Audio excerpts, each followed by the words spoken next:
ہمارے ساتھ موجود ہے جناب ڈاکٹر شاذلی منظور صاحب۔ ڈاکٹر صاحب، جس طرح آپ نے بتایا نا کہ اب سمٹمز اس کی مختلف ہو گئی ہیں، پہلے نزلہ زکام اور اس لحاظ سے، اسی طرح یہ آپ فائنل ریسرچ کیا بتاتی ہے؟ شروع میں یہ بھی تھا کہ بھئی آپ نے اگر کورونا کے مریض کی باڈی کو ٹچ کیا، لوگ اس سے دور بھاگتے تھے، اس کے دفن کرنے میں بھی لوگ کتراتے تھے اس کے قریب جانے میں، تو یہ فائنل اب اس کے بارے میں فائنڈنگز کیا ہے کہ کیا کورونا کے مریض کو ٹچ کرنے سے، یعنی کن چیزوں سے، کس طریقے سے یہ ایک انسان سے دوسرے انسان کو منتقل ہو سکتا ہے؟ دیکھیں، زیادہ جو کیسز ہم دیکھتے ہیں نا وہ بغیر علامات کے ٹرانسمیشن اس کی زیادہ ہے۔ میں نے تو یہ دیکھا ہے، مطلب ایک تو مریض بیمار ہے، وہ کھانس رہے آپ کے اوپر اور ناک منہ پہ ہاتھ لگا کے کہیں لگا دے، آپ اس سے لے لیں۔ یہ تو ہائی سمپٹمیٹک لوگ ہیں کہ جن کو کوئی سمپٹمز نہیں ہے، جن کو کوئی سمپٹم نہیں، لیکن وہ آپ سے بات کر رہے ہیں، آپ سے ہاتھ ملا رہے ہیں، آپ کے پاس آ رہے ہیں، ان کا نیگیٹو بھی آ رہا ہے، وہ زیادہ ٹرانسمٹ کر رہے ہیں۔ آپ کے گھر میں کام کرنے والے لوگ، آپ کے رشتہ دار، آپ کے کوئی ایسے، یہ گھر میں ایک ہی کو ہوا، میں نے آپ کا 5 اکٹھے آ گئے، تو وہ کیسے ہوئے؟ تو یہ عجیب و غریب، آپ نے اگر پچھلے دیکھ لیا تو WHO نے کہہ دیا تھا کہ ایس سمپٹومیٹک ٹرانسمیشن نہیں ہے، پھر انہوں نے ریٹریٹ کر کے کہا نہیں، ہم نے غلط کہہ دیا، لوگ خوش ہو گیا، بیٹھ سکتے ہیں، دعوت کر سکتے ہیں۔ زیادہ میں یہ دیکھتا ہوں کہ زیادہ وہی لوگ ہیں جن کے جو ایس سمپٹومیٹک ہیں، جن میں سمٹمز نہیں ہیں، وہ زیادہ کرتے ہیں، کیونکہ لوگ سمجھتے ہیں ان کو کچھ نہیں، وہ بھی سمجھتے ہیں ہم نہیں دے سکتے۔ بچنے کا، اپنے آپ کو بچا کے رکھنے کا مؤثر ذریعہ کیا ہے؟ ماسک ہے، سوشل ڈسٹنس ہے، کچھ اور ہے؟ جی، ماسک ہے، گلوز ہیں، ہاتھ منہ دھونا، وہی پرانی جو ہم بات کر رہے تھے۔ سوشل ڈسٹنسنگ تو ختم ہو گئی کیونکہ اب سوشل گیدرنگز نہیں ہے، سوشل کوئی آپ ایونٹ نہیں کرتے، تو فزیکل ڈسٹنس ہے۔ آج مطلب لوگ ابھی بھی آپ کے پاس آتے ہیں، ہاتھ ملانا چاہتے ہیں، آپ کو گلے ملنا چاہتے ہیں، ابھی عید پہ یہی شروع ہو جائے گا اور اسی سے پھیلا تھا، آپ پیچھے جائیں تو بہت سارے لوگ ہیں جن کو سمٹمز نہیں ہیں لیکن وہ کیری کرتے ہیں۔ لیکن ڈاکٹر صاحب، اگر میں نے فرض کرے کورونا کے مریض کو ٹچ کیا اور وہ ہاتھ میں پھر منہ پہ یا آنکھ یا کان، ناک تک لے جائے بغیر اس کو دھو لیتا ہوں یا اس کو سینیٹائز کر لیتا ہوں، تو اس صورت میں تو کوئی خطرہ نہیں ہے؟ اس صورت میں آپ کو کوئی خطرہ، دیکھیں وہ بات ہوئی ہے، آپ جس جگہ مرضی کو ٹچ کریں، جہاں بھی جائیں، الٹیمیٹ اس ہاتھ منہ کو آپ نے دھونا ہے اور پھر اپنا کام کاج کرنا ہے، تو آپ خطرہ آپ کو رہے گا۔ اب یہ بیماری ہماری کمیونٹی میں بہت عرصے سے پہلے بھی یہ کہہ رہا تھا، یہ ہے، آپ کے ارد گرد لوگ ہیں، انہیں بھی نہیں پتا کہ ہمیں ہے کہ نہیں ہے، وہ خود ہی ٹھیک ہو رہے ہیں، خود ہی ہو رہا ہے۔ وہ ہمارے پاس آتے ہیں جو بیمار ہو جاتے ہیں، باقی جو بیمار نہیں ہیں ان کو تو ہم بتا ہی نہیں، کچھ چیز ہمارے پاس آلہ نہیں ہے نا دیکھنے کا، انہیں کوئی ہو چکے ہیں، انہوں نے کہیں سے لیا ہے۔ اور ہم نے ایسے لوگوں کو دیکھا ہے کہ جنہوں نے اپنے آپ کو کوارنٹین رکھا، جو کسی سے ملنے نہیں گئے، 2 مہینے نہیں ملے کسی سے، وہ بھی آگے کرونا کے ساتھ۔ تو کوئی وجہ تو بنی نہ اس کی، کہیں نہ کہیں ایکسپوجر ہوا، کوئی ایس سمپٹومیٹک، کوئی گھر میں رشتہ دار، کوئی گھر میں کام کاج والے، کوئی مطلب کوئی 100 لوگ آتے ہیں، ملتے ہیں آپ سے، ڈیلی لوگوں کا ہوتا ہے،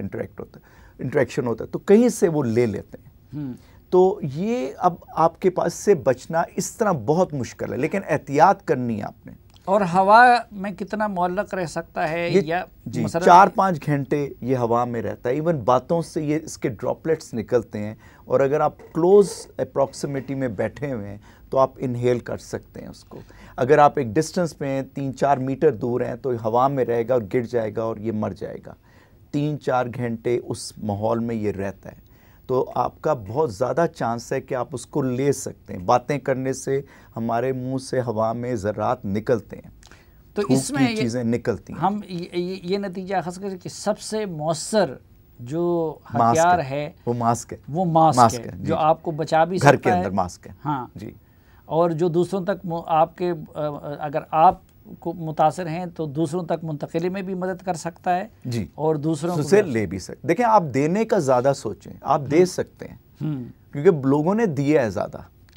پھر تو لینے کا ایک علیحدہ وہ ہے کہ اس نے احتیاط نہیں کی، لیکن جو دینے والا ہے نا وہ اگر احتیاط ہمارے سائڈ پہ کچھ لوگ بہادر دکھنے کے لیے وہ کرتے ہیں، تو میں مجھے کہا بھائی آپ خود بہادر تو ہیں، تو دوسرے انسانوں کے لیے بھی آپ خطرے بن سکتے ہیں۔ میں نے ڈاکٹرز کو دیکھا ماسک نہیں پہنتے، وہ کہتے ہیں ہمیں تو کرونا نہیں ہوتا، لیکن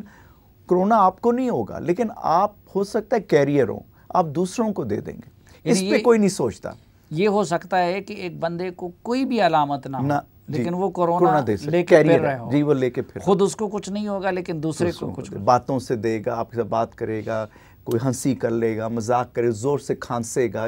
مطلب کچھ بھی، تو وہ زور سے بات کرنے سے بھی ذرات نکل جاتے ہیں۔ اچھا ایک حقیقت تو بہرحال ہے، شکر الحمدللہ، شکر الحمدللہ کہ جتنی اموات امریکہ میں، اٹلی میں، برازیل میں، اس طرح کی ڈیولپ کنٹریز میں ہوئے، تو پاکستان میں یعنی جو لوگ جن کے کیسز پازیٹیو بھی آ جاتے ہیں تو الحمدللہ ہماری ریکوری وہ بہت زیادہ ہے اور اموات کی ریشو الحمدللہ بہت کم ہے۔ اس کی کیا وجہ ہے؟ اس کی بہت ساری وجہ ہیں۔ دیکھیں وہاں پہ جن جگہوں پہ اموات، امریکہ کا آپ دیکھ لیں تو جن جگہوں پہ اموات ہوئی تھی وہاں پہ لوگ ہائی رائزز میں رہ رہے تھے اور وہ ایلیویٹر کا استعمال، وہ جگہ کا راہداری کا استعمال، پھر نرسنگ ہومز میں ہوا وہاں پہ جو بوڑھے لوگوں کا تھا۔ اسی طرح اگر اٹلی، اسپین میں چلے جائیں، اسپین میں تو انہوں نے کہا کہ ہرڈ امیونٹی کر دیتے ہیں، کچھ کرو ہی نہ، تو وہاں پہ ڈیفینیٹلی اموات زیادہ ہوئی ہیں۔ یہاں پہ چونکہ ہمارا اتنا گھروں کا ڈسٹنس، اور یہ اگر آپ دیکھ لیں ایون محلے میں بھی آپ کو اسپیس بہت زیادہ ہوتا ہے، ایک جگہ پہ لوگ رہتے ہیں، ہاں کچھ ہائی رائزز، کچھ ایسے جسے ہم کہتے ہیں فلیٹس وغیرہ میں، لیکن زیادہ وہاں پہ بوڑھے اس لیے فوت ہو گئے، مر گئے کہ وہاں پہ جو تھی کلوز اپروکسیمیٹی، نزدیک رہتے تھے۔ تو یہاں پہ تو ہر طرح کے لوگ امارات میں رہتے ہیں اور ان کی امیونٹی بھی بہتر ہے، ینگ لوگ ہیں، تو وہ بچت شاید اس وجہ سے ہو گئی۔ اور جب تک ہمارے ملک میں آیا ہمیں نو ہاؤ تھوڑی بہت ہی اس میں ہوگی، ہم نے ماسک کا استعمال شروع کر دیا، ہم نے یہ سارا کچھ کیا۔ ہمارے ملک میں جب آیا تو یہ میرے خیال تیسرا مہینہ فیبرری کے اینڈ میں یہ کیس آیا تھا، وہ بھی باہر سے آئے، تو یہ ایک فیکٹر ہو سکتا ہے۔ اچھا یہ جو مختلف دنیا میں دعوے ہو رہے ہیں کہ یہ فلاں ملک نے دوائی ایجاد کر لی، فلاں نے دوائی ایجاد کر لی، تو کیا وہ پاکستان میں اب آ گئی ہیں؟ اور آپ لوگ کیا کوئی ایک سٹینڈرڈ دوائی ہے؟ جس طرح مثلا پہلے یہ تھا نا کہ بخار ہو جائے تو ہر کوئی گھر میں ایک مخصوص گولی اس کے لیے استعمال کرتے تھے، پیٹ خراب ہو جائے، تو کوئی دوائیوں میں اس طرح کا متعین ہوا ہے کہ لوگ سیلف میڈیکیشن کریں؟ نہیں، اس کی کوئی دوائی نہیں ہے، کوئی پروفائلیکسس یا دوائی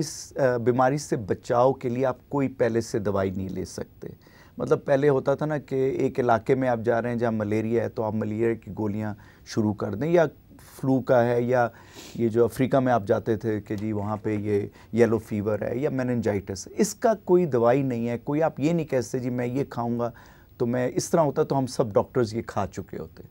تو ایسی کوئی چیز یعنی نہیں۔ آپ ہر پیشنٹ کو ان کی جو سمپٹمز ہوتی ہیں، جو تکلیف ہوتی ہے اس کو دور کرنے کی بیماری مائلڈ ہوتی ہے، بیماری ماڈریٹ ہے، درمیانی ہے، تھوڑی ہے درمیانی، یا بہت شدت ہے، اس کے لحاظ سے اس مریض کی ہم ٹریٹمنٹ کرتے ہیں۔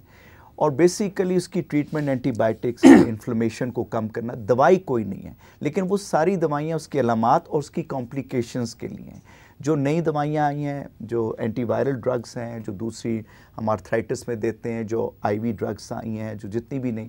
اس میں بھی ابھی کنٹروورسی ہے۔ مطلب جنہوں نے سب کچھ کر لیا، پلازما بھی لگا دیا، وہ بھی لگا دیا، تینوں سارا، وہ لوگ بھی اس دنیا فانی سے جا چکے ہیں۔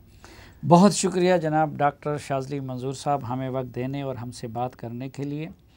ناظرین، سیاستدان اپنی سیاست میں لگے ہوئے ہیں اور ہم اہل صحافت اپنی ویورشپ اور ریڈرشپ بڑھانے میں، لیکن حقیقت یہ ہے کہ آج بھی خیبر سے لے کر کراچی تک اور گلگت بلتستان سے لے کر گوادر تک ہزاروں ڈاکٹر صاحبان، نرسز، پیرامیڈکس اور ٹیکنیشینز، یا پھر کورونا وارڈز میں ڈیوٹی کرنے والے دیگر کارکن اپنی جانوں پر کھیل کر کورونا کے شکار مریضوں کو بچا رہے ہیں۔ سینکڑوں اس کوشش میں اپنی زندگیاں ہار بیٹھیں، اور ہماری دعا ہے کہ اللہ تعالیٰ ان کی شہادتیں قبول فرمائے، اور جو بچے ہیں اللہ تعالیٰ ان کی حفاظت فرمائے۔ اس وقت یہی لوگ اس قوم کے اصل ہیرو اور محسن ہیں۔ وہ جہاں بھی ہیں ہماری محبتوں، دعاؤں اور تعاون کے مستحق ہے۔ آئیے سب مل کر اپنے ڈاکٹروں اور طبی عملے کو خراج تحسین اور دونوں ہاتھوں سے سلام پیش کرتے ہیں اور سب مل کر انہیں یہ پیغام دیتے ہیں کہ تم جو بھی ہو اور جہاں بھی ہوں ہمیں تم سے پیار ہے۔ اجازت دیجیے، اللہ حافظ۔